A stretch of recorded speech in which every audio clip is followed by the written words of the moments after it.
Hello everyone, ఎలా ఉన్నారండి? నమస్తే. నేనైతే చాలా బాగున్నాను. ఏంటా పిండి చూస్తున్నారా? సో ఇది దోశల పిండి అండి. ఇప్పుడు నార్మల్గా మనం రెగ్యులర్గా దోశల పిండి చేసుకుంటాం కదండి.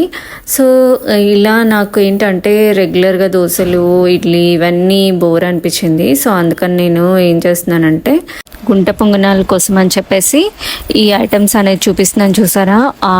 ఉల్లిపాయలు, తర్వాత పచ్చిమిర్చి, తర్వాత వచ్చేసి మనం క్యారెట్ తురిమి పెట్టుకున్నానండి. ఇవన్నీ ఇలా కట్ చేసి పెట్టుకున్నాను. సో ఇవన్నీ కూడా నేను ఇప్పుడు ఏంటంటే ఈ బ్యాటర్ ఉంది కదా, ఏదైతే నేను దోశ బ్యాటర్ ఉంది కదా, ఆ బ్యాటర్లో నేను మిక్స్ చేస్తున్నాను. సో మొత్తం అన్నీ వేసేస్తున్నాను కదా. ఇప్పుడు దీనిలో కొద్దిగా సాల్ట్ కూడా యాడ్ చేసుకోవాలండి. సో టేస్ట్ కోసం సాల్ట్ని కూడా యాడ్ చేసుకున్నాను. సో ఇలా మిక్స్ అయిపోయింది, చూస్తున్నారు కదా. మనకి పొంగనాలు బ్యాటర్ అనేది మనకి రెడీ అయిపోయింది. ఇప్పుడు నేను ప్యాన్ పెట్టుకున్నాను, గుంట పొంగనాలది ప్యాన్ తీసుకున్నాను. యాక్చువల్గా ఇంట్లో ఆయిల్ అనేది యాడ్ చేసుకుంటున్నాను. సో ఇలా మనం ఆయిల్ అనేది ఫుల్గా ఇలా యాడ్ చేసుకుంటే మనకి నీట్గా అనేది మనకి రోల్ అవుతాయి అన్నమాట. సో ఆయిల్ మొత్తం ఇలా యాడ్ చేశాను కదా, హీట్ అయిపోయింది. సో ఇప్పుడు దీంట్లో నేను గుంట పొంగనాల్లో నేను ఇట్లా యాడ్ చేసుకుంటున్నాను బ్యాటర్ని. సో అన్ని గుంటల్లో నింపేస్తున్నాను యాక్చువల్గా. సో ఇప్పుడు ఇలా నేను క్లోజ్ చేశాను కదా. సో ఇవన్నీ రోల్ చేసుకుంటున్నాను ఒక్కొక్కటిగా.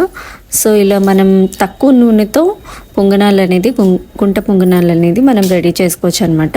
నార్మల్గా అయితే పునుగులు వేసుకుంటాం కదండి, దాంట్లో అయితే బాగా ఆయిల్ అనేది ఎక్కువ తీసుకుంటుంది. సో మనకి హెల్త్కి కూడా మంచిది కాదు. సో ఇలా చేసుకుంటే ఏంటంటే మనకు ఫాస్ట్గా ఈజీగానే అయిపోతుంది, ప్లస్ మనకి హెల్తీ కూడా అనమాట.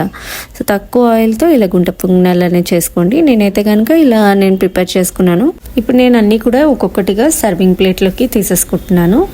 సో వేగిపోయాయి అనమాట. సో టేస్టీగా ఇట్లా గోల్డిష్ కలర్లో వచ్చేసాయి, చూస్తున్నారు కదా. సో ఎమ్మీగా టేస్టీగా ఉంటాయి. సో నేను ఒకటి మీకు చూపిస్తున్నాను చూడండి. ఇది కనుక అసలు ఇలా ఓపెన్ చేస్తే మనకి చాలా క్రిస్పీగా అండ్ చాలా టేస్టీగా ఉంది. సో దీంట్లో మనము యాక్చువల్గా చట్నీ కూడా లేకుండా తినేయచ్చు. సో మనకి చాలా బాగుంటుంది. ఎవరికైనా ఫ్రెండ్స్ అండ్ రిలేటివ్స్ ఎవరైనా వచ్చినప్పుడు కూడా త్వరగా కూడా వాళ్ళకి ఏదైనా రెసిపీ ఇలా చేసేసి పెట్టేయచ్చు అనమాట. స్నాక్ ఐటెంలకు కానివ్వండి, బ్రేక్ఫాస్ట్లకు కానివ్వండి, అంటే నైట్ టైం, ఈవినింగ్ టైం అలా కూడా సర్వ్ చేయొచ్చు. థ్యాంక్స్ ఫర్ వాచింగ్ అండి. Bye bye.